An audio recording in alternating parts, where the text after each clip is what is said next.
Hello, family. Welcome back to Dark Woke, your direct link to all things politics, comedy, and culture. I am your host, Janaya Future Khan, champ yapper and frequent nuisance in the activist and comedy world. Let's get dialed in. But just before we jump, Dark Woke is a self-funded, self-produced show.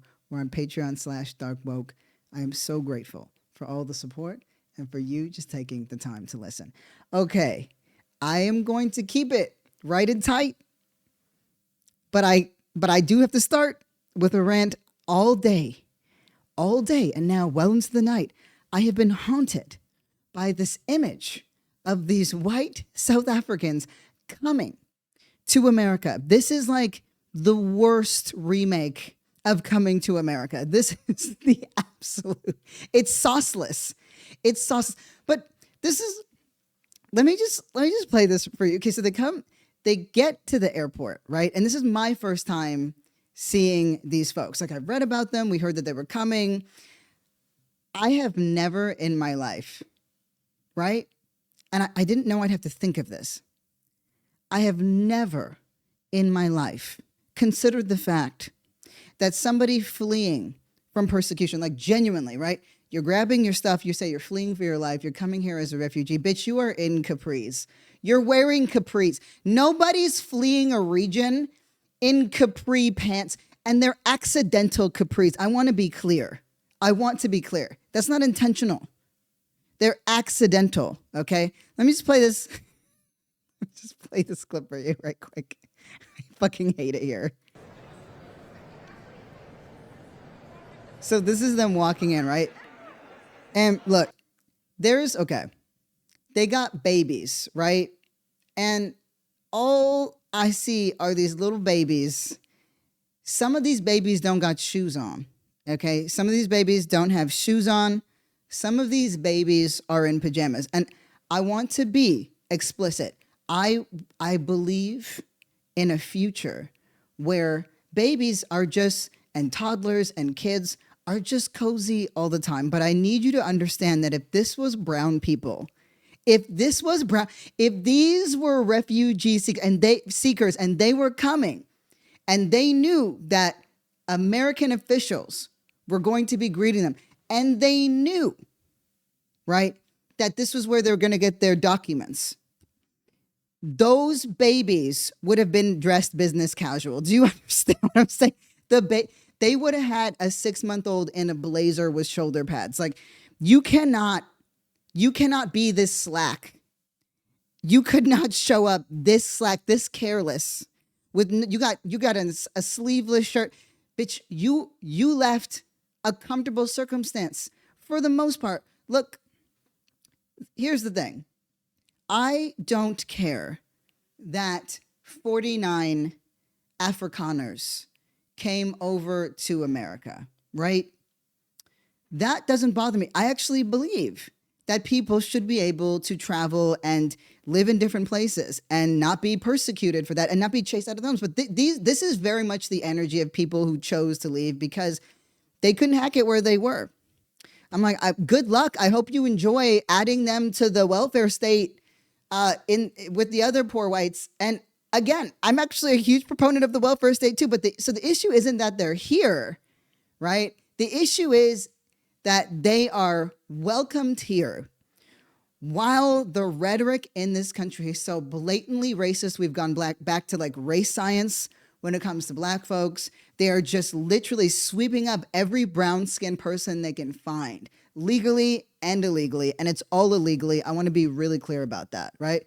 Let me just keep playing this. Like, you've got to hear the greeting that they received at this airport. And I didn't know that they had white trash in South Africa. Like, of course I kind of knew, but I read The Power of One. You know what I mean?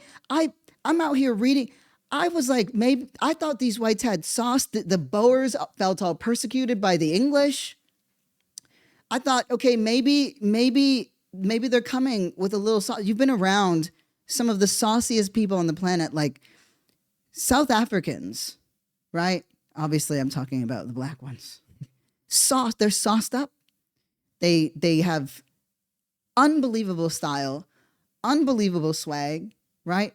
colorful, vibrant, and to live that closely. But I'm like, of course, it's segregated, right? Of course. We literally went over the numbers yesterday. These were the whites that the other whites didn't want to live around.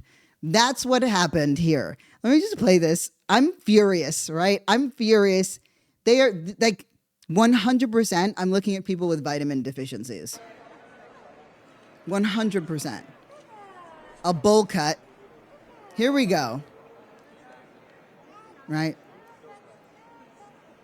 And the headline from USA Today is Trump welcomes white South Africans as other refugee programs are halted. This is not a refugee program. This is a race-based agenda. Welcome. Welcome to the United States of America. It is such an honor for us to receive you here today. I want you to pay attention to that language, right? Welcome to America. It is such an honor for us to receive you here today. So there's cameras, right? This is very much a spectacle. The point is to be a spectacle. Listen very closely to the language that's used here. This is the land of the free. I'm Chris Landau. First of all, let me introduce myself. I'm the Deputy Secretary of State. Raggedy bitch. This is my friend Troy Edgar. Yeah, I'm the Also raggedy Deputy bitch. Secretary of Homeland Security. Again, welcome. So great to have you guys here. When you have quality seeds, you can put them in foreign soil and they will blossom, they will bloom. Okay, outside of how gross that sounds, like so gross, do you get what he's saying? These are quality seeds. You white people are quality seeds. I want to be clear. This is a whites only immigration agenda. So we are actively engaging in human trafficking when it comes to brown people and migrants in this country. And I also want to say this, it's late. So, I'm on a little sleep, but I'm trying to go to regular people hours, right? Or more regular anyway. We all know I'm going to be a weird little night guy forever. But pay special attention, because I say whites only. And that's not to shame the right. I couldn't give a goddamn about shaming the right, because the truth is more than a few, right? The right actually would love to have that be the norm. They're celebrating this, right? But there are also some folks who are mega people who are like, wait a second, you said you were going to take care of us and then you were going to bring people in, but you're now bringing people in. And I'm like, good luck listening to that fucking accent. Woof.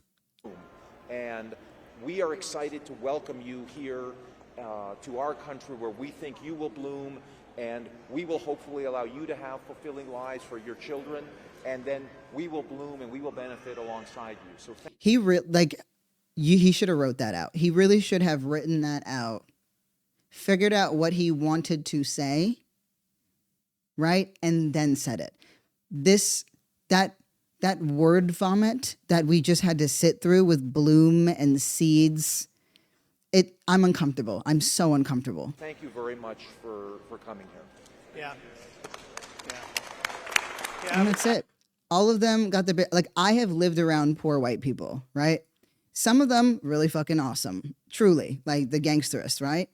But then you have the others who didn't think that they belonged there. And it's like, babe, you're still there. Like we left.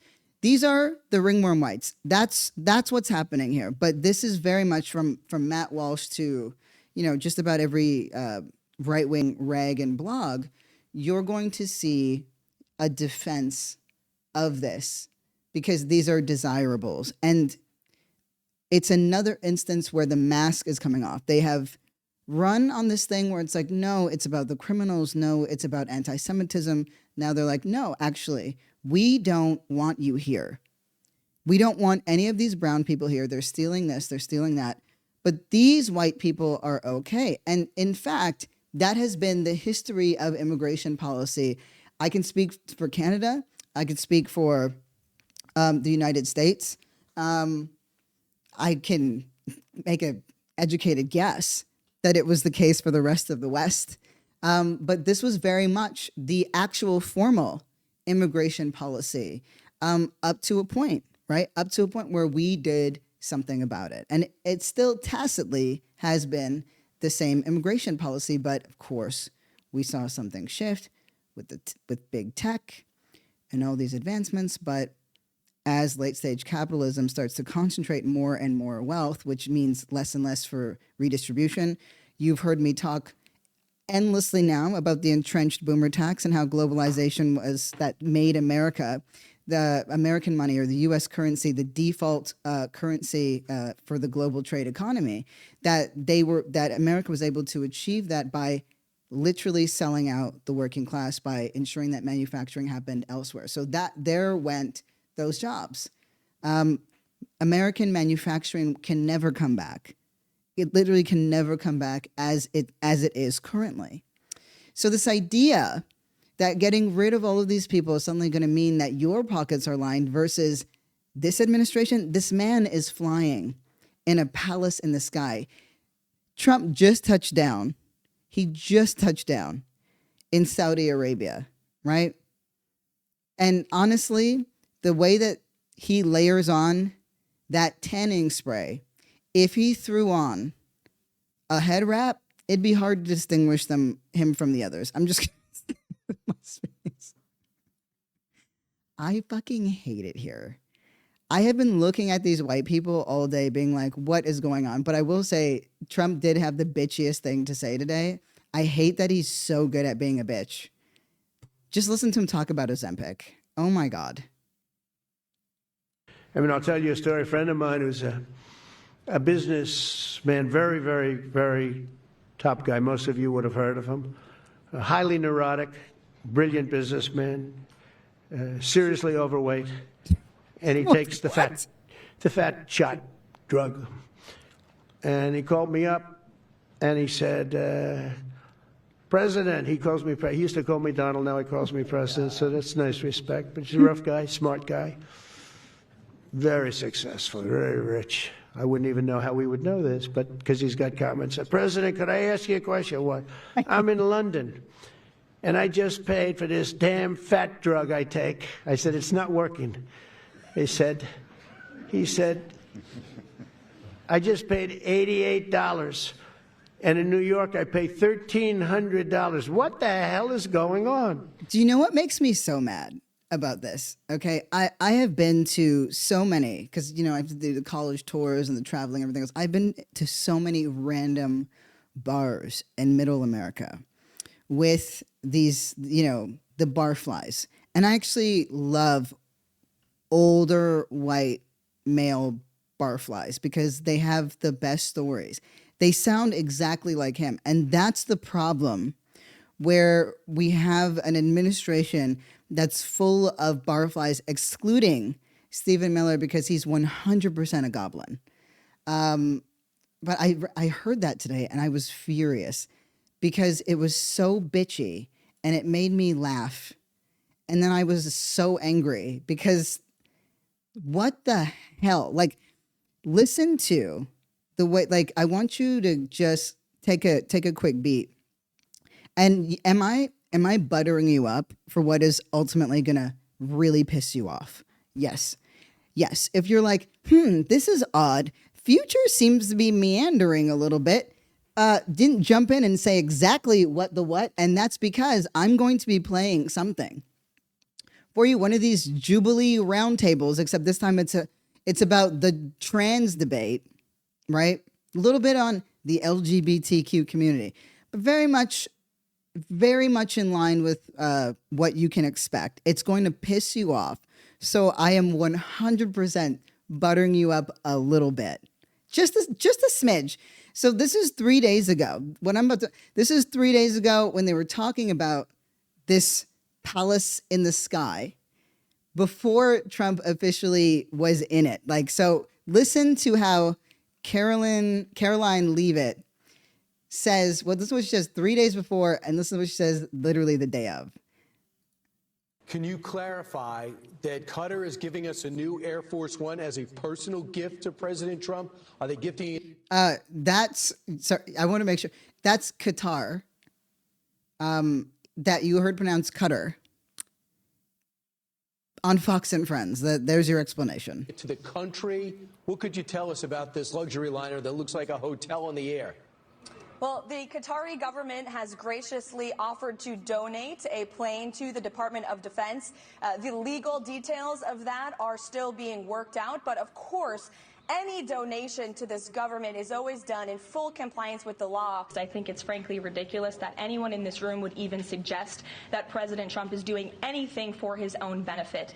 He left a life of luxury and a life of... So she went from saying, right, this is his entitlement, to he would absolutely never. So this second half is from 3 days ago. Of running a very successful real estate empire for public service, not just once, but twice. And again, the American public reelected him back to this White House because they trust he acts in the best interest of our country and putting the American public first. This is a president who has actually lost money for being president of the United States. I don't remember these same type of questions being asked of my predecessor about a career politician who was clearly profiting off of this office. Laughable. Everything that this administration does is an absolute cash grab. It is so unbelievably transparent as to be infuriating. I'm going to play these clips for you. We're going to do a bit on some updates, some harrowing around Gaza, and what Trump's openness around meeting with Hamas, the release of the final American hostage, and what that signified in the Western media. And then finally, an update on Kilmar and that private, local economy that prisons create in small towns, which further incentivizes bigotry, scarcity, and racism. So I don't even want to play this. I spent hours, right? The workload's increasing, and it's good. It's fine. It's right. It's exactly what needs to be happening. And I literally was like, I'm not playing this. I'm not playing this. I'm not going to do this to us. Haven't we been through enough? But I have to, because I want you to really listen and, forgive me for being a little bit redundant. I can hear that I've said things like, I want you to there must have been a sale on these words. I want you to really listen, but there's a sale on certain words when I'm tired. And I'll go back to the exact same segues unless I do this compulsively all the time. And if that's the case, somebody tell me, because I'm so sorry for your ears. That's the meanest thing that an English teacher ever wrote on my paper. And mean by when I say mean, I mean absolutely hilarious. She asked, it was a high school English teacher, and she asked me if there was a sale on the word as when I wrote that essay. And to this day, I think about it. Like, she might not even be alive still, because she's a little bit on the older side. And I think about this all the time because it was such a good burn. Okay, so to remind you, right, Jubilee is that thing where, we've played it before. I think the last series of debates that I played for you, and I'm using heavy air quotes with the debate thing. It's that media company where they put one person in the center. And the last time that they had one of note was with Sam Cedar from Majority Report, and Sam sat in a chair at a desk in the middle of a room, and then there's a whole circle of people around that table and chair. And when a buzzer goes off or something super gay like that or whatever, everybody runs to try to get to the chair to debate the person for a set period of time. At which point, for reasons I don't fully understand, people will hold up red flags. And once a certain threshold of red flags are waved, that person has to go back to the chair. And then somebody else gets to sprint to the middle to try to debate whoever is the person. And it's always some bullshit like, 20 MAGA versus 1, progressive or whatever, right? So in this case, this is obviously... very much focused on transness, on the LGBTQ community. There are recurring people which is also really irritating to me because they're the incentive, right? I mean, these are the same conservative losers that I see over and over and over again. And there's incentive for shock value. There's incentive to just make your point so you can get the thing that you need to clip it. And it's very, very transparent. I will say one thing before I play this clip for you. So So the focus of this debate was on anti-LGBTQ policies are anti-Christian and anti-American. So that's kind of the crux. I don't know this person that is technically representing our community. They look alarmingly like Brian Johnson, you know, the billionaire that like does all this stuff and kind of looks a little bit like a robot. I'm not saying that I'm just saying that it's coded. And while I don't believe that this was a great debate by any means, right, by any stretch of the imagination, I do believe that these debates are set up for you to fail. Sam Seder is particularly skilled at debate. He's older. He's very well versed. He's got a journalistic background, etc. Right? They're picking randoms. So I believe that this person did as good of a job as they could do, but not necessarily as good of a job as our best could do. And also, this is all bullshit. I'm going to play this for you. And I want you to... Fuck, I'm doing it again. I need a different segue. Okay. You remember the lavender scare? You remember that era, right? When it was all this like rampant homophobia and there was this overlap, right? This overlap of gays are pedophiles. And there's been so much focus on trans women, right? Because when we say trans community, it's really trans women.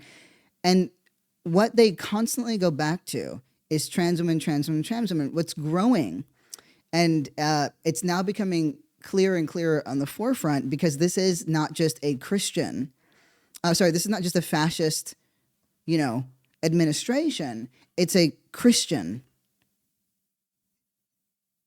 theo-fascist administration, and really not even necessarily the administration itself, but the people driving it. They very much want a fascistic theocracy that is extreme and Christian. So what's talked about less is homophobia, the growing homophobia against gay men, because they're not going to pull that card until they know they're going to win. And so what they've been doing is they have been using their blogs, their rag tags, their everything less than, more anemic than the New York Post, right? To drum up homophobia, because that's going to be the thing that they go after the most. But gay marriage, gay love, these are things that are still, the American people are not necessarily sold on. But think about the language that was used around trans women, right? So they use the same language that they're using on trans women on gay men. They were using that before we were talking about trans women decades ago. But what's fascinating to me is when you look at the hypervigilance and bigotry that focuses on trans women first, right? And now you're going to see a growing movement around, anti-gayness, point blank, period. Right. And if you doubt me, did I not tell you that Catholicism was going to come roaring back? All right. That, like, the Pope is a meme god right now. And there's endless articles about how it's edgy and it's this and it's that. But it makes sense because we don't believe in anything. Right. Like, and I mean, I'm talking about like lefts and progressives, whatever. We don't actually have a belief system or a faith system that we can locate ourselves in, which is why Ifa and healing and whatever is so big in Black feminist movements. for people who are better than me. You know what I mean? I'm not the healer guy. I'm not called in for that. I'm like the demolition guy, maybe. I don't know. Right? Maybe the utility guy. I don't know.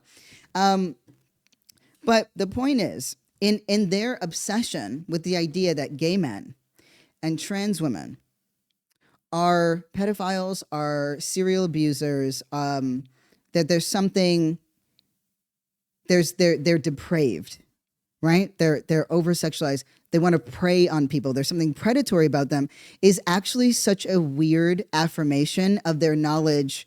And of course, it's essentialist bigotry coded in concern. But it is such an affirmation that ultimately they always know who creates danger in society overwhelmingly, right? And that's not singularly, but overwhelmingly the greatest threat that we see to stability, et cetera, is a group of angry and uninformed and disenfranchised men. That's it. That's literally it. So they are actually tacitly affirming the very thing that they deny constantly, right? We're not, no, it's not us, it's you, it's these disgusting people. But it doesn't matter how many priests we show, how many right-wing leaders we show, how many police officers we show to say, actually, it's you guys, because it's not about what is true. It's about what they want to be true. And for those of you who maybe don't know the term lavender scare, and I'm about to play it now because I'm already being too yappy, y'all really, ride for me. Sometimes in the middle of the night, I'm like, oh, I've got things to say. But the lavender scare, right? And lavender scare in general refers to a type of moral panic about homosexual people in the U.S., right? So the United States government, it led to a mass dismissal from government service, right? Mass. And Canada had its own version of this called the fruit machine. So it's not out of the blue.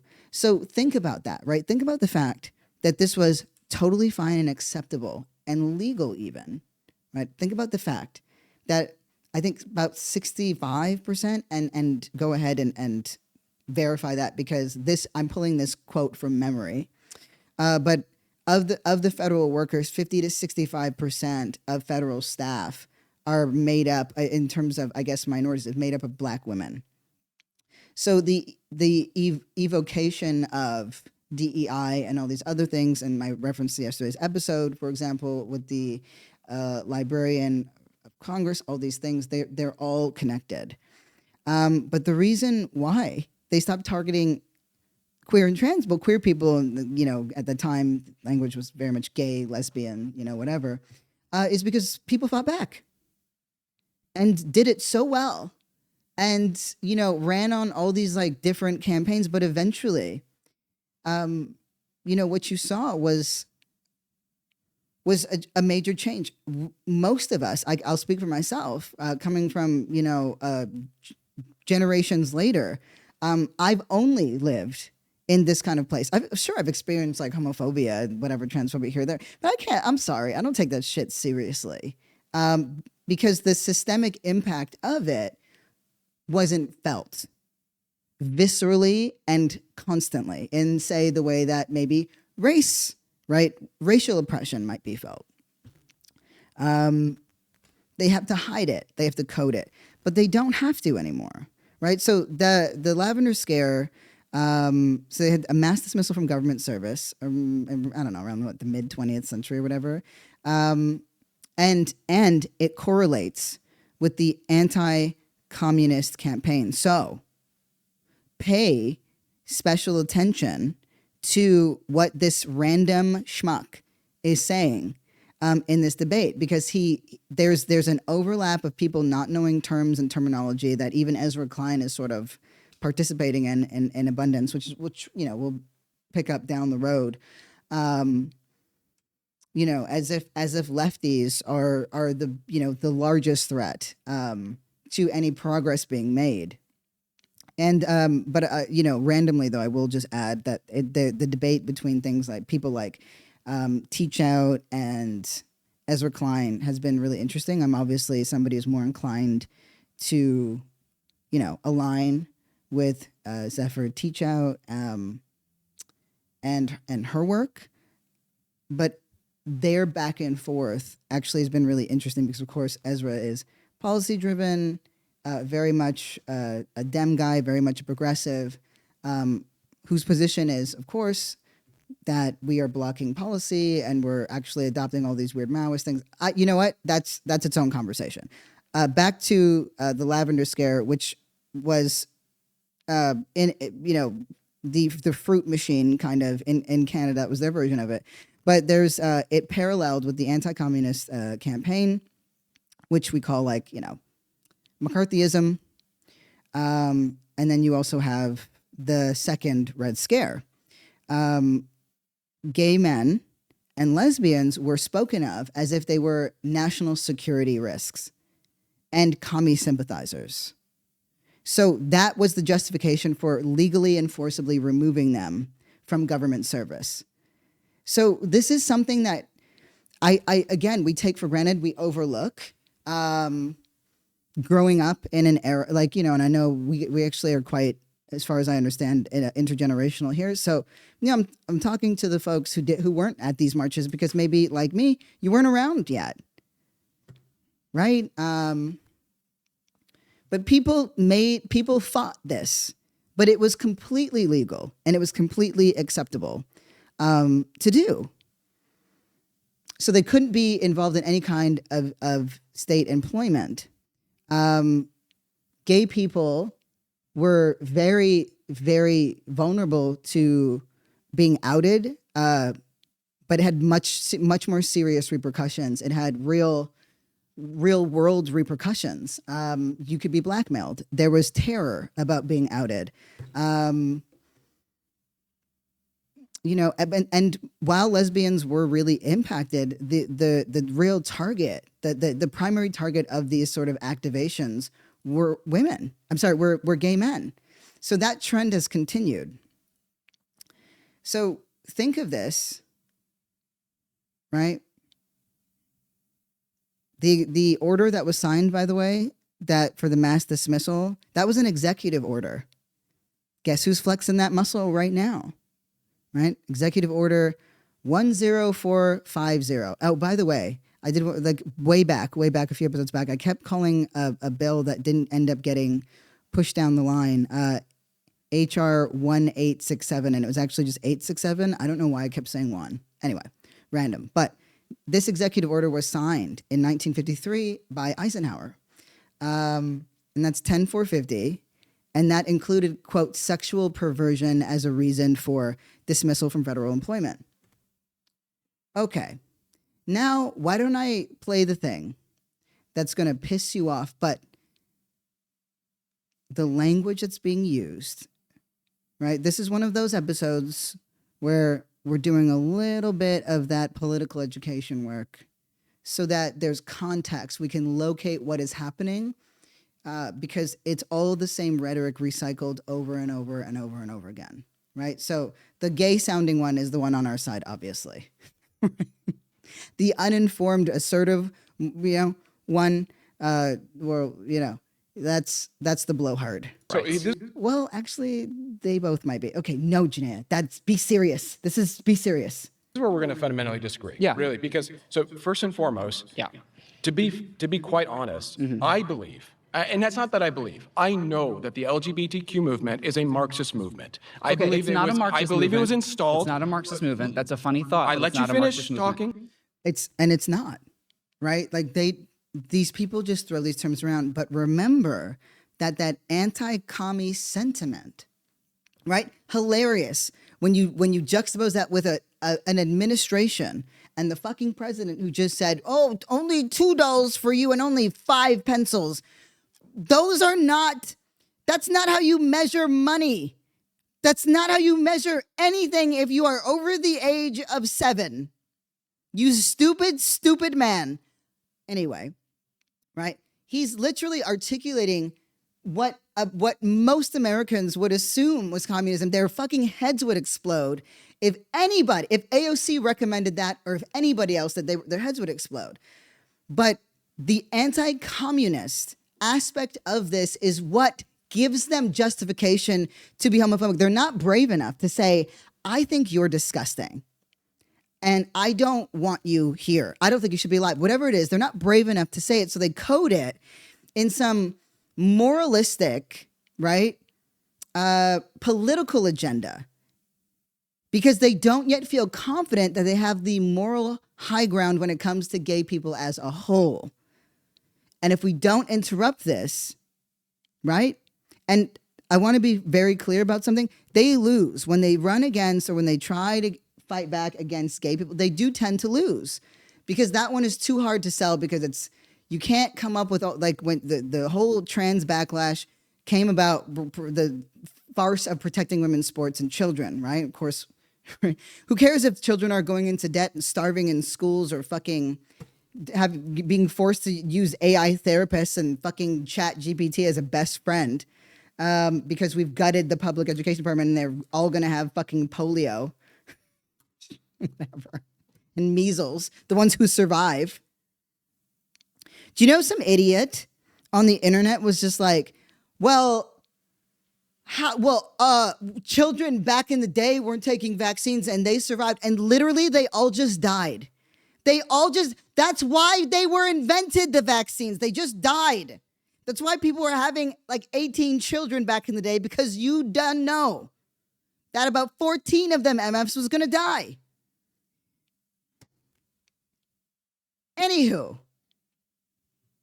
oh, I gotta let Sula out. I'm gonna play this clip, but so the evocation of immediately asserting that the LGBTQ movement, or the LGBTQ movement is a Marxist one, is to insulate himself from being called a bigot.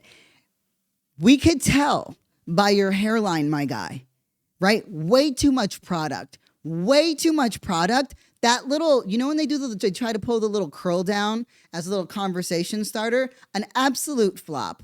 Let me finish. Okay, but you're just saying things. No, I'm not. I'm saying things that I know. I believe you've developed and put yourself in this sort of matrix fictional reality, and you feel safe there. I'm glad you do. But here's the problem. Where we're headed is why I'm concerned. Where are we headed? I'll tell you where we're headed. We're headed towards maps. Whether or not you agree with that is regardless. What evidence is there that we're headed towards maps? I mean, are you kidding me? Yeah. Even on the conservative side, they're opening up the discussion on whether or not this can be considered a legitimate sexual orientation. No one is saying that pedophilia is a legitimate sexual orientation. Okay. This is important, actually, that you're saying this right now, because where we're headed, I'm very secure that we're heading this direction. We're at a certain point in time. That would be really concerning. Then I would understand. And I agree that we agree with that. But going full circle, okay? Yeah. Who started the gay rights movement?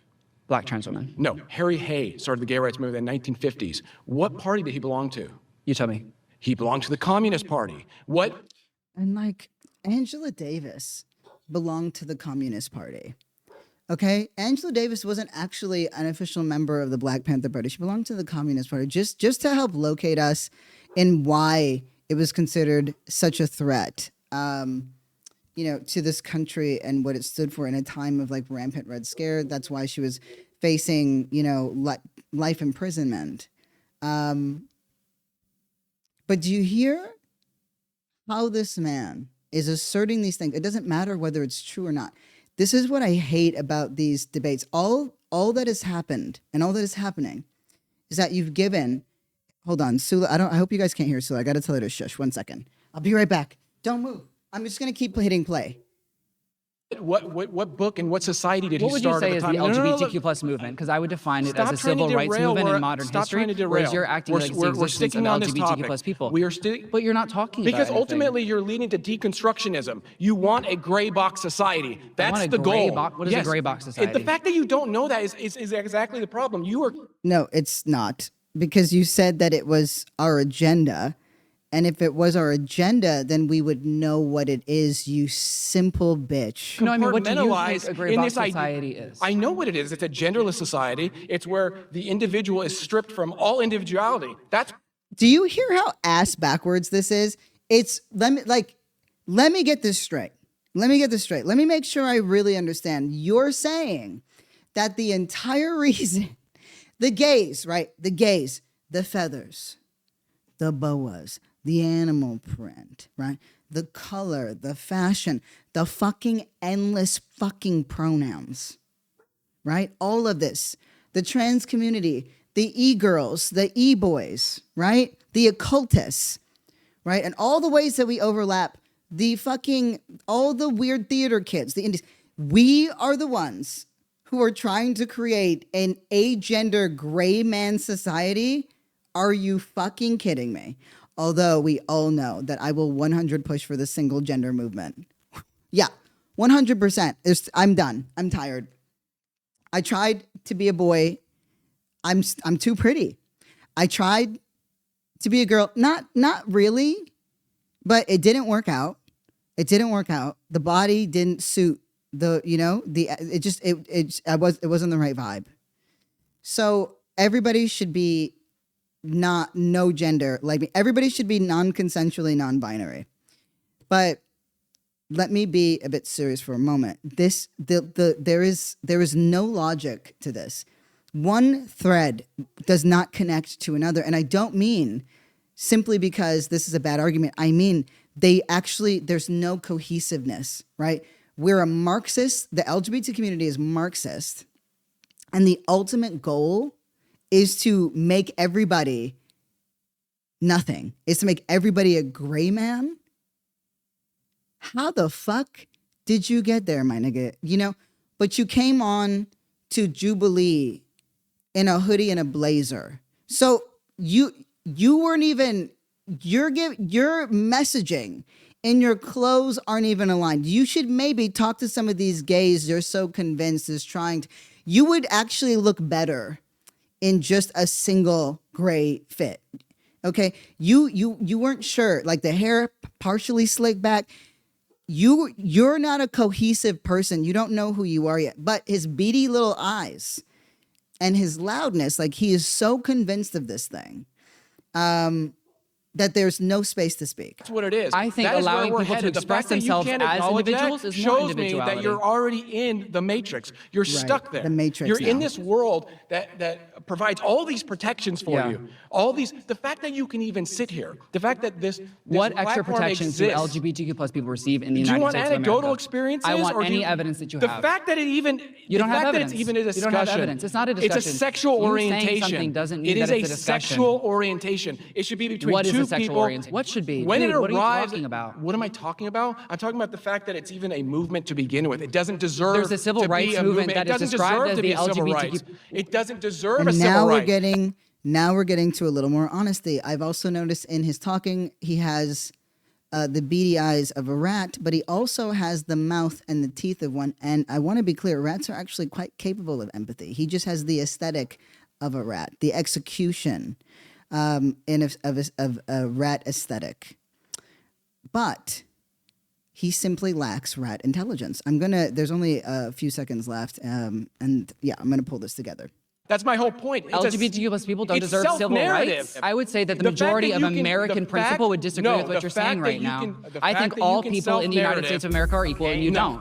So that's pretty much the end of that. Let's pause. You've been voted out by the majority. So yes, that's when everybody holds up their flags where they don't want to hear, what you have to say anymore.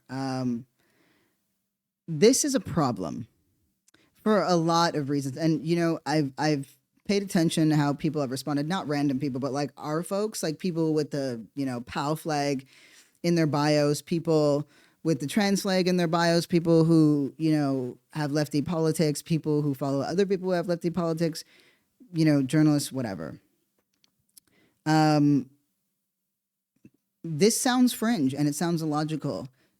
10 years ago, so was QAnon, right? It's not based on logic. It's based on, like people who need these things to be true, they're not right upstairs. There's something off and they obsess. This person did not make one logical argument, not one. Didn't offer an ounce or a shred of fact. It was incoherent. But it will make sense to so many. And my concern with these types of things, again, is just the people. We have now blasted this theory, like it's literally this pseudo theory, out to millions of people. It will find the audience that it needs, right? Because it always does. People will believe its truthfulness because it already exists a lot on the internet. This person didn't I'm looking at him and I'm like, you're not trying to, be discovered. And some of them don't, and they do anyway. They get picked up by the right. But this is not a person trying to be discovered. Not like, that fucking Nazi Barbie wannabe Canadian Sarah Stock, right? Who got chewed up in the last few debates, but keeps coming on. She's very much invested in continuing to go on because she is trying to grow out her platform. She wants the clip. And so what is the point for people who are actually completely incentivized to just say the most random, cruel, barbaric, or ugly thing because it's going to get them the clicks that they want? We are getting set up, right? We're getting set up by this. I believe. I'm struggling with this. I got to be honest. I'm struggling with this because on one hand, I understand that this is part of how information is disseminated. On the other hand, this is really egregious to me. It's so unbelievably irresponsible. It's why so many people fucking hate Jubilee. And so I'm glad that we're building up some of our own platforms, but this is alarming. I mean, that Sarah Stock person, this is a clip from hers. It's just fucking stupid. This is somebody who will write and make content and complain constantly about how white people are persecuted, right? In South Africa and just about anywhere and everywhere else. 12% of men who have sex with other men 1 or more times a week have problems where they are not able to control their bowel movements. Because well, why? Okay, one thing I will say, his shock at this, and it's not even shock or disgust. It's literally like trying to understand what she's saying, what her fucking point is. That actually, me and this person bonded in that moment because I was just like, bitch, what? If it's healthy, if it's perfectly healthy, and that's so true. There are medical facts. The good thing with her is that she is so stupid. She's very, very stupid. But this is very, very quickly becoming the norm.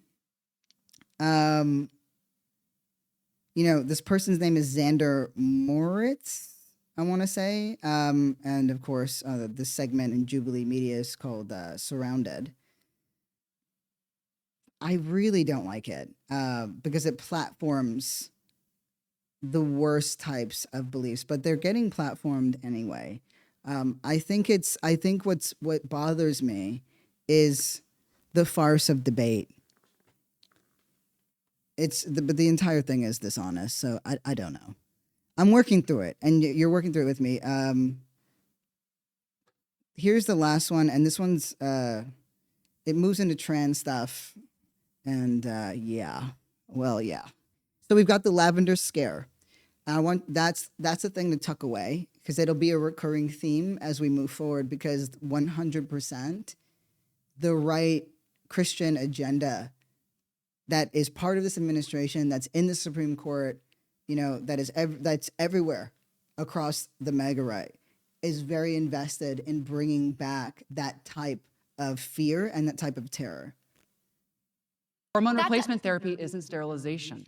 That's not true. Hormone replacement therapy, then why do we give blockers Lupron, the same drug we give to children, to pedophiles to chemically castrate them? That's not what's happening. That's not what we're doing. You don't think That's we give not Lupron happening. to like pedophiles? I don't think we're chemically castrating our young American children, all gender-affirming care surgeries have to have a period of time between about 1 to 5 years in which these people are receiving treatment. They are working with medical professionals. You do not even have to go to a psychologist. That is not true. Blair White, one of the most prominent trans women in America right now, said she had to get no psychotherapy. Blair White is proven to spread misinformation online and in the media. Blair White is depression is real. Gender dysphoria, I agree, is real. Agreed. But I don't think the way we treat this is by just slapping on hormones. So what happens to anxiety, depression, and suicide rates after a young trans person goes through gender-affirming care? So I actually really liked how this person, I just said their name, Xander. I knew it was something white and gay. Xander, a little NB too, right? I don't know what this person's orientation is with any of these things, but you know, I actually liked the forcefulness and the clarity that they brought to this part of the debate. It was interesting that this person was more nuanced than others, you know, in saying, I believe that gender dysphoria is real and I believe these things are real or whatever. But this is, and so, you know, to assert and push back against these medical castrations, this person made a conflation, right? That trans people are using, you know, and trans youth or youth seeking transition that's the same medication used for pedophiles, and it's meant to chemically castrate them and whatever. And we have gone over this, right? We've gone over the fact that children across the board experience puberty, some of them too early, some of them too late, and in both cases, they were either put on puberty blockers, right? Or they're given hormone therapy treatment to bring them up to what is a general average. So that's regular, that is completely accepted for non-trans youth. It's that the medication is safe. What makes the current legislation discriminatory, and it is that that's actually still in effect. It's only trans youth that are not allowed to access it. That is the problem. And that is really the argument, is putting people on the back foot and saying, how is it safe then for other children, right? Take the focus away from trans kids. How is it like what you tell me? Because that's what y'all are saying. This is your area of expertise, right? You're speaking for your people. This is where the argument gets weak to me, because the second that we start going to trans kids will kill themselves, trans kids will experience anxiety, trans kids will experience depression. That's not an argument that they care about. And it's also not an argument that moves people, because they would have to understand. They would have to have empathy. And they don't, right? You'd have to have empathy to care that this is something that people are going through. You could try to coach them up to that. Do you believe depression is real? Have you ever been depressed? Like you can cultivate that. You can do that scaffolding in real time. That is very possible. Have you ever been depressed? Yes, I have, or no, I haven't, right? Okay. Have you ever been really stressed out? Okay, yes. And then you move from there. That is a way that you can do some scaffolding really quickly. Now, imagine feeling that way when you're 8 or 9 or 10. But this is where things get really weird and essentialist. You know, I'll let this finish out, and then I think I have one more. I don't know. Can't remember. For about a year, it's better. And then after that... What about 10 years? Listen, I don't disagree that sometimes it might be the right decision for someone. In 70% of cases, suicidality goes down. No one is advocating for child to make decisions by themselves. They're working with their parents to receive parental consent, medical supervision, and they're not happening under the age of 13. And the majority of doctors in all cases in the United States of America are telling people not to have a lot of these crucial surgeries until they do reach the age of 18. Do you know how many people have had surgery in the United States of America that is gender-affirming care under the age of 18 that resulted in any type of surgical transformation of the body? Tell me. Do you know the number? Tell me the number. 0.01%. So at what number do we have to get to show you that this ruined up their lives? their How many lives. double mastectomies do we need to How many young people have to tell you that this care is saving their lives before you care?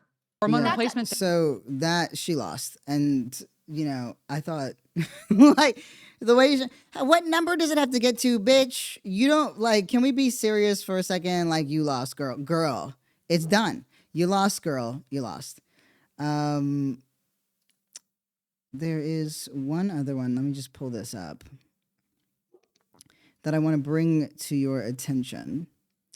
that is again focused on transness, and that it is very important for us to see how language is or is not evolving around the great trans debate. All right, 1 second. Oh, Lord, this is taking more time than I wanted to, and I don't even mean, it's taking too much time. I mean, they really go in through the debates. And it's just, everybody looks and feels exactly like you think. Just scurvy everywhere. There's 4 things that transgenderism could be, possibly. Okay, transgenderism isn't real, so I don't know how to debate that. There's 4 things that trans people could be, or the causation of trans people. Did you know that they have brains more like their gender? Yeah, I've been through that study. It's obviously fraudulent. But I'd like to go into... No, it's not. It's peer-reviewed. Yeah, I know. The scientific and medical establishment, like the study that he brought up How many doctors are in the American Medical Association? I'm not sure. How many medical professionals are in the American Medical Association? Yeah, I'm not sure. 270,000. Yeah, They're democratically I don't really care about elected and they make credentialism. decisions. I don't care about credentialism. You don't care about people being educated. So I'd like and to that's make. A problem. I'm trying to attack this point ontologically. I'm trying to get you to make a truth claim about trans people. Let's do it. That's word soup. Okay, dark woke / JFK Today / landline people will know that ontology is one of those words that you can fucking drop at any second to sound like you are so smart. That's it. It's just like the body of the study of X. Like that's like, this is a person who's saying a word, but also is arguing in abstractions. And when somebody is saying I'm arguing in abstractions, it's always going to be messy. First thing, I think you could admit that some people dress up, like Leah Thomas, for example. He was on the Penn State this swim is team. a dick move. What's the point of that? Instagram account, and he was posting. No, him. So can we just at least it's a guy. Pretend for the conversation? So I'm not going to check you every second. I'm gonna have to check you because that's hateful and that's wrong and it's inaccurate. It's not. Leah it's not Thomas inaccurate. Lost, he has a penis. Leah Thomas lost to cisgender athletes the same year that she won. There's no inherent biological advantage for trans athletes competing in their sports. Obviously, there is. Men are stronger than women. I don't care about They that. have to go through care and Do standards. you see what I mean? Where the person came in to assert these things, said when met with facts, said, I'm actually not interested in that. I'm not interested in fact. I'm not interested in credentialism. I'm only interested in what I want to say. EAA sets specific biological standards of care so that you can't just be like, okay, I want to switch. And the other thing to know is that this person's first inclination was to refer to Leah as a woman, but then caught himself. He caught himself because that's not going to make a good clip, is it?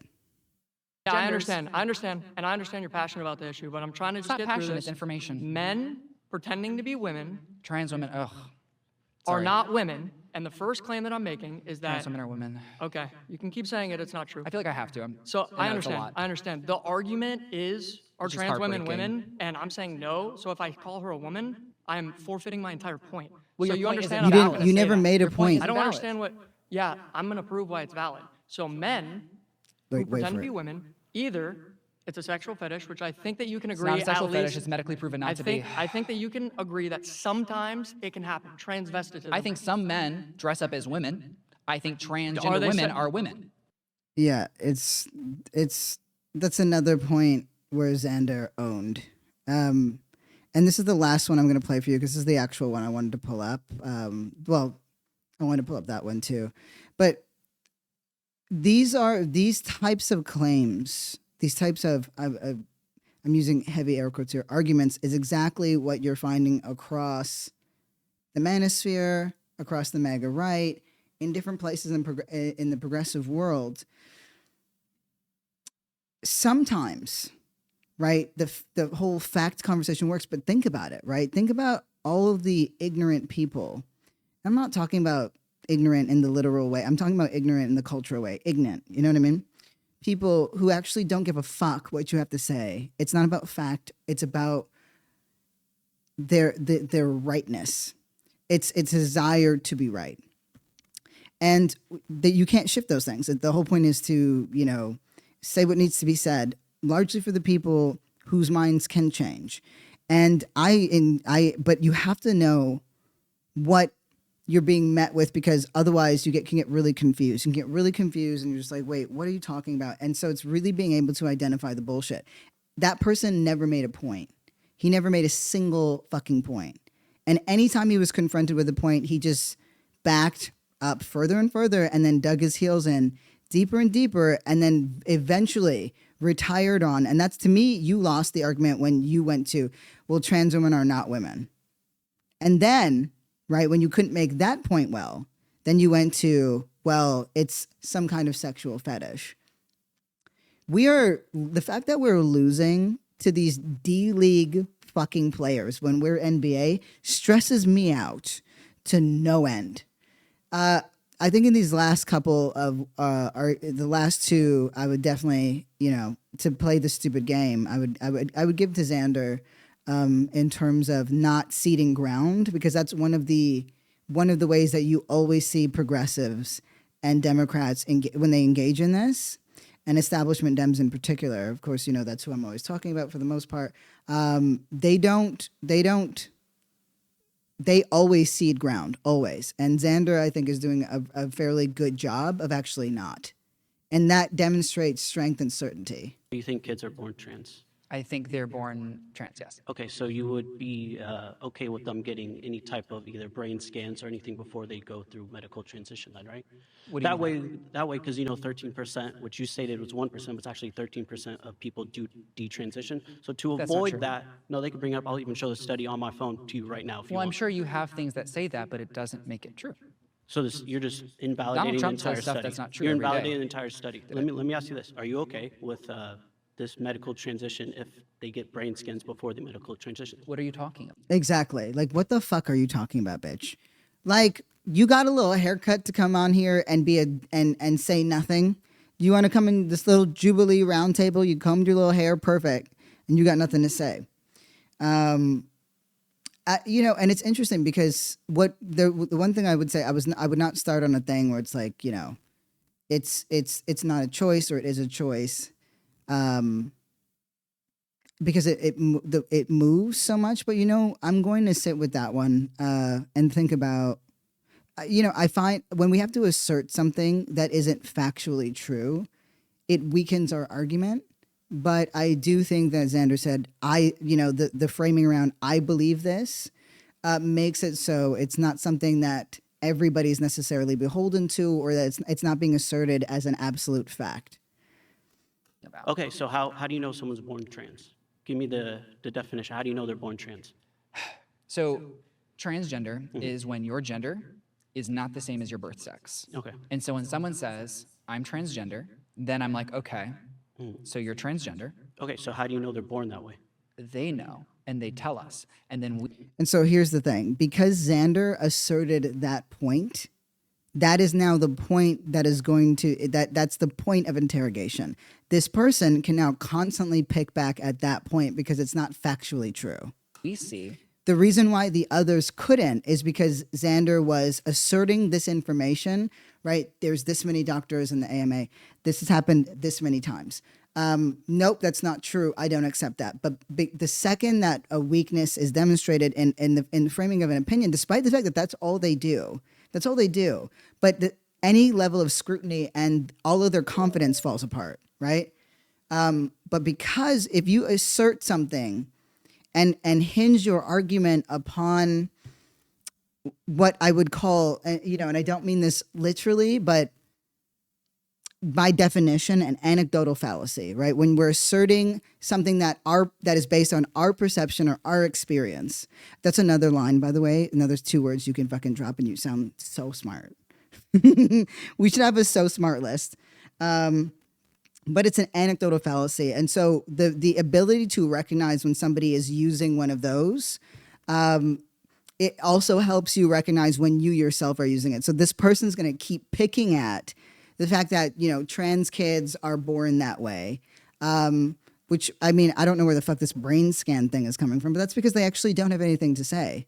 That when we affirm their gender, their lifespan and their quality of life increases. So you agree there's no objective way to measure it? It's all subjective, right? No. Okay, so what's the objective measurement that someone's born trans? An objective measurement. And like, this is nonsense. What the fuck is this for? What the fuck are we talking about at this point? This is why I couldn't do this shit. I'd flip the table. That someone is born trans? Correct. When they say that they are born trans, that is deeply important, but also there's differences in the actual brain of trans people that correlates to their gender. Like what? They are more similar to that of their gender than their birth sex. Okay. So we're moving into, and you know, I need to look into whether or not this is credible. You know what? I'm going to let it play out. So that's an objective way to measure it, in your opinion, correct? Well, it is a So factually then you're objective okay. way to measure So it. then we could agree that kids should have this brain scan before they medically transition, correct? Wouldn't that be a good middle ground? I would say Because that you say I there's would, an objective way to measure it, correct? I am saying that These kids are literally sitting down with therapists, psychologists, their parents, like, what the fuck? You know, what are you talking about?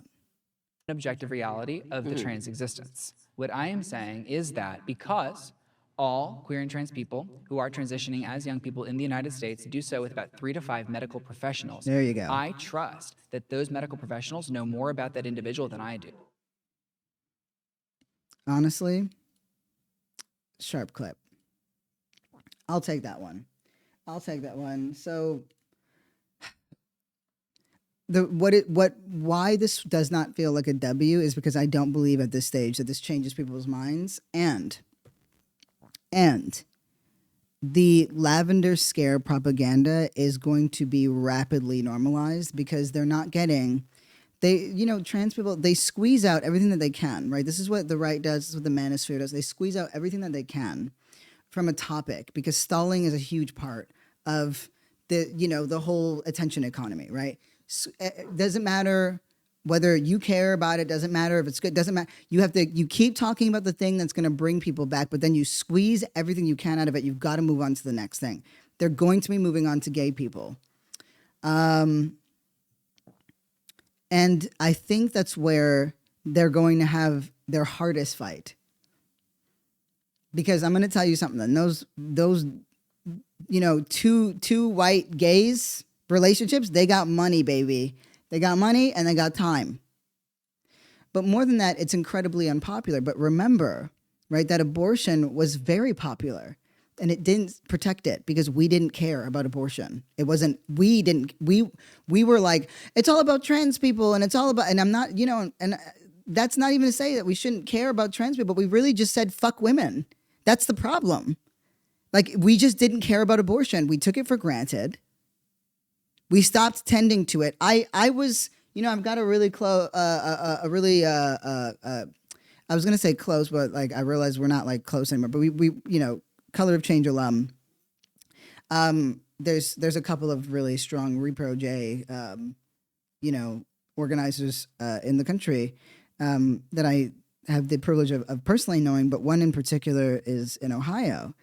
And they were able to resist some of the most draconian measures in part because of local organizing, but that's because they cared. We didn't give a shit as a left, as an NC. We didn't give a shit about abortion. And because all the little women's march, little pussy hat girlies were out there and they're, oh, this and that. We got to care about abortion, and we didn't care.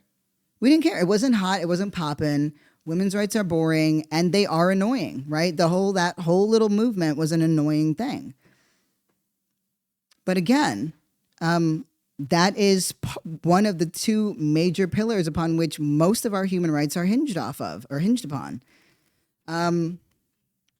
We need some good news. How about this? Okay. Mexico News Daily. Shine bomb. Okay. There are people who are living better than we are, significantly so. Okay, significantly so. Shine Bomb gave back, it's a historic decree, 2,471 hectares of ancestral land to an indigenous community in Mexico. I had to look up what hectares were because I didn't know what that, I was like, what is a hectare? It's like 2.5, and it's like 2.5 acres. So each hectare is 2.5 acres. So a fucking massive amount of land. And that's really beautiful. That's historic. It's restitution of ancestral land. We obviously are not good caretakers of this land. We're not. Indigenous peoples are. You know? This is great news. Let me tell you the way I was like, could I get a Mexican citizenship? How long would it take for me to speak fluent Spanish? I'm going to hit us with this Kilmar Abrego Garcia update from Van Hollen. He was talking with Axios, Stephen Newcomb. Yeah, I'm just going to play this update for us, and then we're going to move on a bit quickly towards wrap this episode with. Remember how I said that this was going to be right and tight? It's like every time I say that, I have to fight myself on it. I'm so tired of me being anti-authoritarian against me. It's like, Well, so the only update with respect to his family. So this is Van Hollen, and remember Van Hollen had gone out, Democratic Senator, Maryland. He went out to El Salvador to see Kilmar explicitly and helped to remove Kilmar from a maximum security terrorist facility into a different prison, but he is still in El Salvador. He's not been brought home yet. And this is the update. I met with his wife Jennifer and his mom and his brother after I got back, and they still are not able to reach him or communicate with him in any way. Total communications blackout. I did write to President Trump yesterday because it's clear that the Trump administration's continuing to violate the Constitution and Abrego Garcia's due process rights. And as I pointed out repeatedly, this is about more than one man. I'm not vouching for him, I'm vouching for his rights, because if you take away and trample on his rights, you threaten them for everybody. And I pointed out in this letter to the president that they are refusing to comply with the 9-0. We don't get many 9-0 Supreme Court rulings to facilitate his return. And I specifically cited the fact that when I met with the Vice President of El Salvador, the Vice President of El Salvador said the ball was in America's court and that the only reason they're keeping him is because the United States is paying them to keep him. It was very clear. So there are no excuses for the Trump administration to continue to violate his due process rights. I've seen so many clips of MAGA supporters who, will just say, no, he doesn't deserve due process. He doesn't deserve this. He doesn't do that. And then somebody says, okay, do you believe in the Constitution? Of course I believe in the Constitution. Do you defend the Constitution? Of course I'll defend the Constitution. Okay, well, the Constitution guarantees this. Well, no, it doesn't.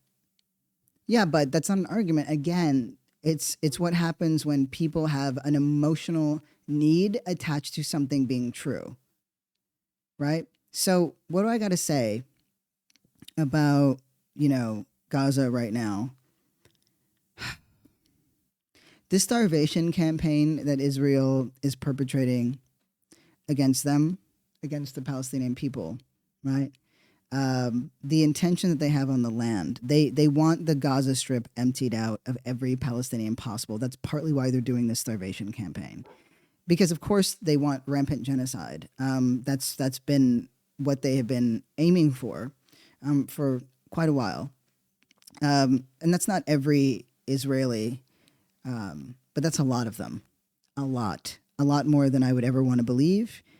And even more that may have moral objections, but have zero empathy that would incite any kind of action or, whatever. And then you have the people who also the Israelis who also get persecuted by the Israeli government for the work that they do. But nobody experiences persecution anywhere in the world more consistently and routinely, more systematically and more systemically than Palestinians.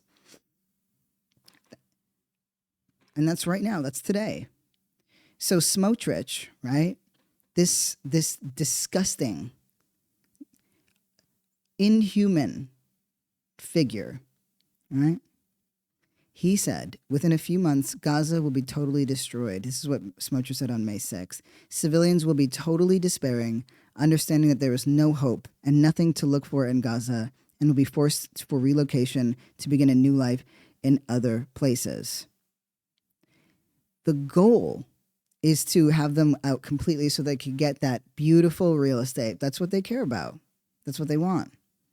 So this is literally the language that they're using in Haaretz, the language that they are using in Israeli media, is that the more than 2 million Palestinian civilians would be given a choice: live indefinitely in a tiny, quote, humanitarian area, and we know that they bomb those things mercilessly and needlessly, or leave the strip for a third country. That's it. So, Smotrich is the finance minister of Israel, and he's very openly proclaimed that the entire purpose of this policy is to inflict so much suffering that Palestinians are effectively forced to make the choice to leave, which, for the record, is the textbook definition of ethnic cleansing. So, yeah, because the blockade has not been lifted. And it's interesting to see Donald Trump be in conversation with Hamas, because what you've seen since then, I mentioned the Financial Times saying something about it. The Guardian people have been writing them, but the Guardian has actually been pretty consistent in their coverage. But Vox, the New York Times, that's not normal, right? And part of it is because, remember, what's the name of that book? One day everyone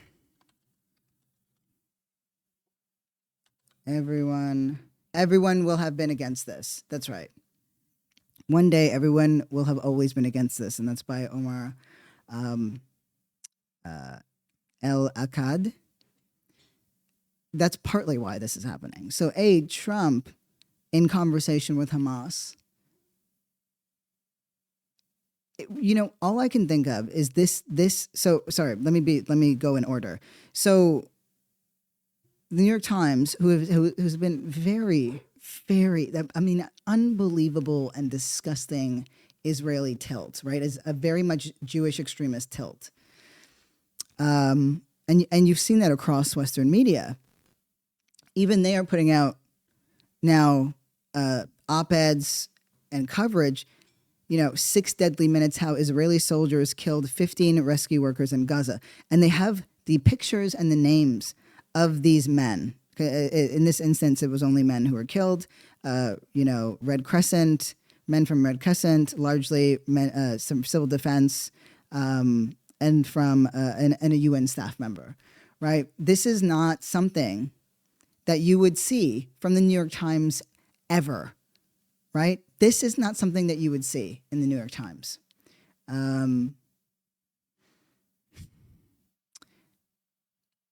Vox is out here talking about it explicitly. So Donald and the coverage on mainstream media like CNN has become suddenly very aware. And, I will say, though, that the coverage has shifted over the past maybe 2 to 3 months because everyone's going to have been against this. And we're seeing that happen in real time. My hope is that in finding Netanyahu odious, perhaps, that Donald Trump will spite him and build something so that Gazans are protected in Gaza, and that some organizing or, representative body that will likely be Hamas, because Israel has ensured that Hamas is the only body of leadership still with some left in some kind of intactness. That was the point. Let's make Hamas the only viable option, and then demonize that viable option on every manageable level, and then say the Palestinians chose them. Palestinians haven't had a fucking election since 2008. So don't. But that some sort of arrangement will be made where Gazans, because that is the entire project of Israel and the Jewish extremism that we're seeing in Israel and here in America has to do with taking over all of Israel, all of Palestine. They want to expand Israel. They want to make it all Israel, and that means erasing Palestine, which you'll never be able to do. But colonization has a very long, violent history.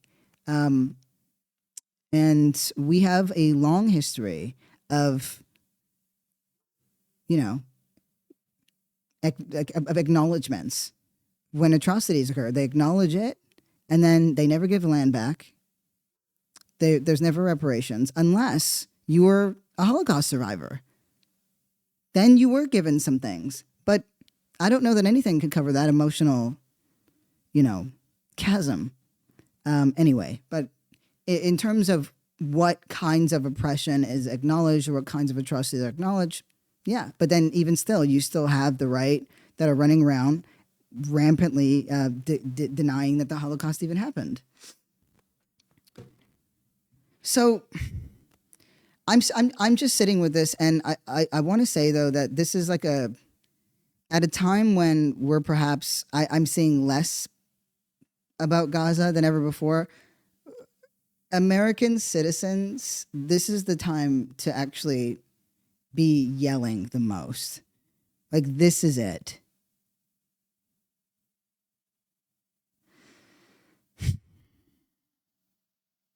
The Trump got, this American, hostage back. He's reunited with his family. Hamas handed him over in good faith.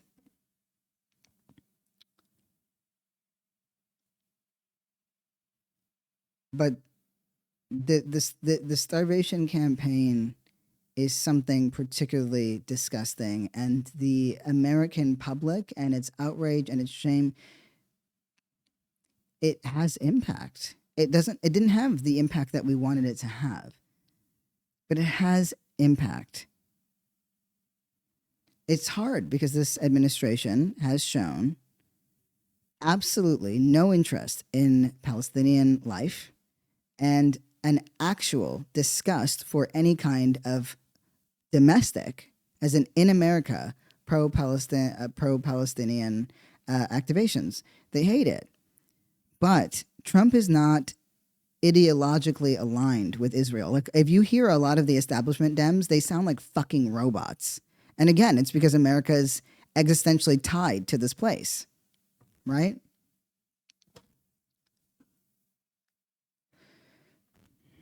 Like my heart breaks.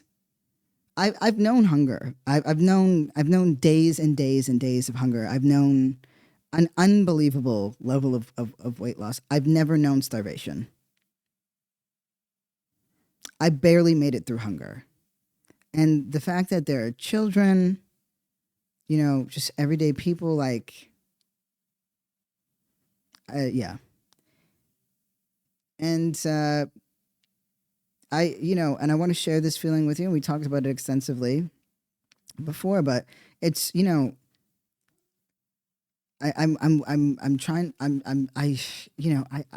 don't have words. I don't have words. But what I will say is this. This is what I need us to hold. So I really need us to hold this together. The coming days, the next coming days and weeks, right? These next days and weeks could very easily be the decisive point at which there is a Palestine or not, as we know it, at all. And specifically in Gaza, in any meaningful sense. I'm not talking about Google not showing Palestine on a map, although that was horseshit. I mean that Israel's annexation and ethnic cleansing campaign would have been successful enough that Palestinians are completely removed from Gaza, because that is why they are starving them out. That is explicitly why. And I thought as much. I know you thought as much, but I've done the research. That is why it's happening. They want a broken down, demoralized, starved, and weak. They want to create so much population. They want to create so much suffering, so much hardship, inhumane levels, so much death. You know, bombs give you something they're exciting. They get your adrenaline going. They're scary and they're dangerous, and death is instant. It's an active attack. Hunger and starvation is a psychological, emotional, and spiritual attack. It makes you weak on every fundamental level. And I have made sure that I don't shy away or I don't look away, but for anyone and everyone out there who is an American citizen especially, the coming days and weeks right now is the time to talk about Palestine and to talk about Gaza. That there is no precedent currently for American citizens being actively targeted beyond any kind of very casual questioning. And even then, that's only if you leave the country. We all have to say something regardless. You know, I'm going to keep talking about this, but I'm being strategic, and it makes me feel gross. It makes me feel gross to have to think that way. But that's the point. The point is to make us feel like we can't, like it's too dangerous to, but it's not. It's not. So we do it anyway, and we show up anyway. And you know what? I'll pocket the private prison stuff and these little, you know, I'll lock that away for tomorrow's episode. You know, and I know you don't need this, but you know, I try to keep some balance where when we do the more dense political education episodes, then the next one is a little bit, you know, more poppy and more newsy. But the Lavender Scare stuff and what is happening in Gaza right now, it's not, I know we covered it, but it's understanding how drastically things have changed in leading up to the next several days. That over the last 7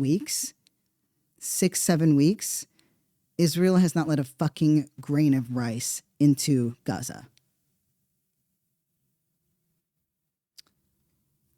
And even with some leniency over fucking foreign aid, you know, and allowing it in here or there, you can't cover the spread. Starvation doesn't stop with a meal. It's a systemic breakdown of every organ.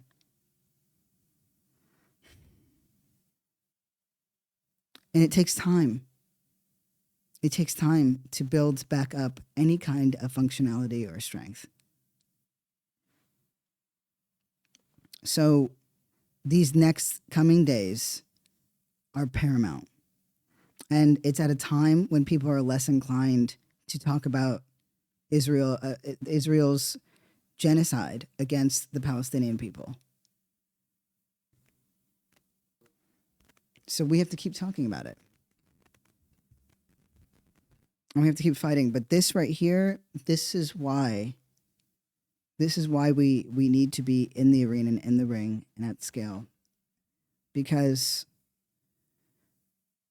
there are so many of us who still have gas, who still are ready to throw elbows and still ready to throw down, even if it's just us. There's so many when the times of mass mobilization start. But this is what they do. This is why they're going after everybody here, all these graduate students, whatever. It's to get them out. But it's because Jewish extremists in America have mobilized and aligned themselves with Christian fascistic extremists on the right.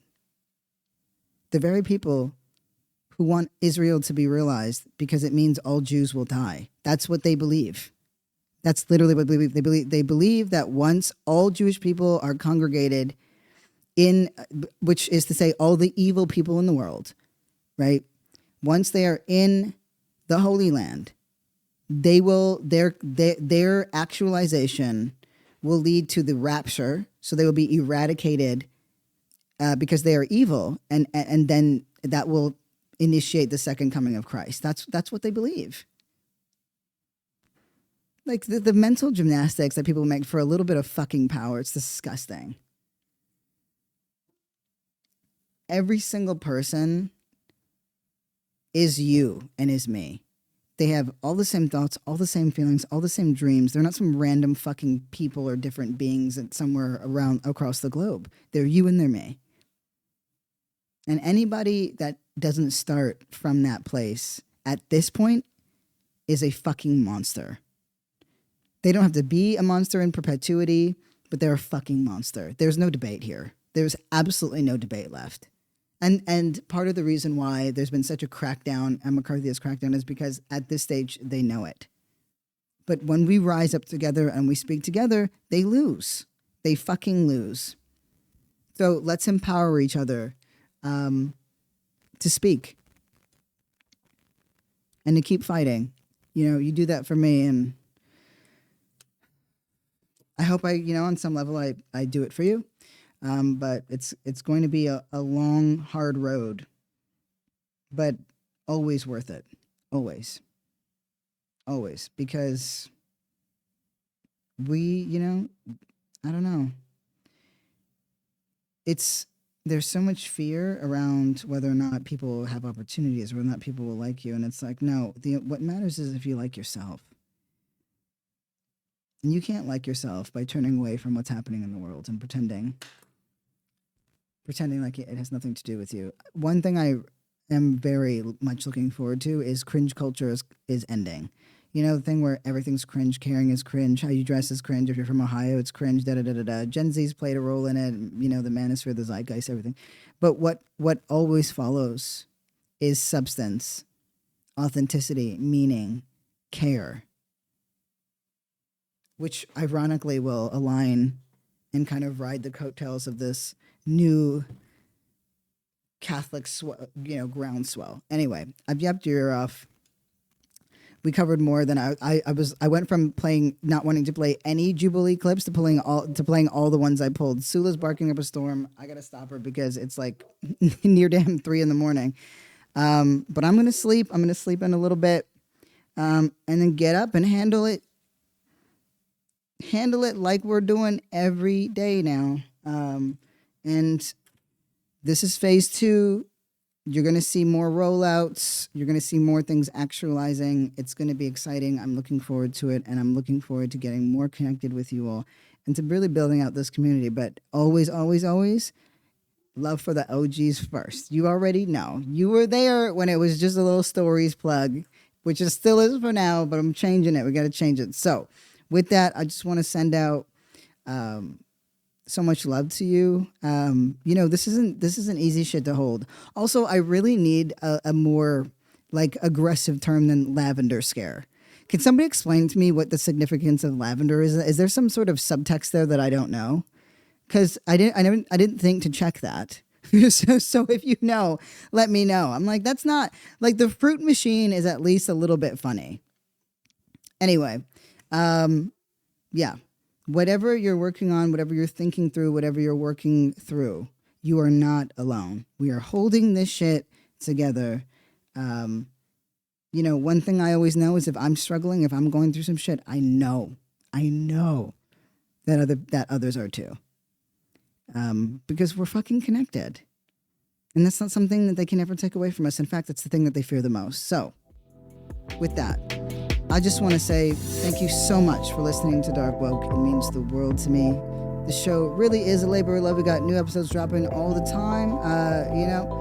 If you love the show, we got a Patreon. Feel free to support it at patreon.com/darkwoke. Don't forget, I want to hear from you. Drop your voice notes or questions to darkwokejfk@gmail.com. I want to say shout out to you, the listeners that make it all possible. Love you!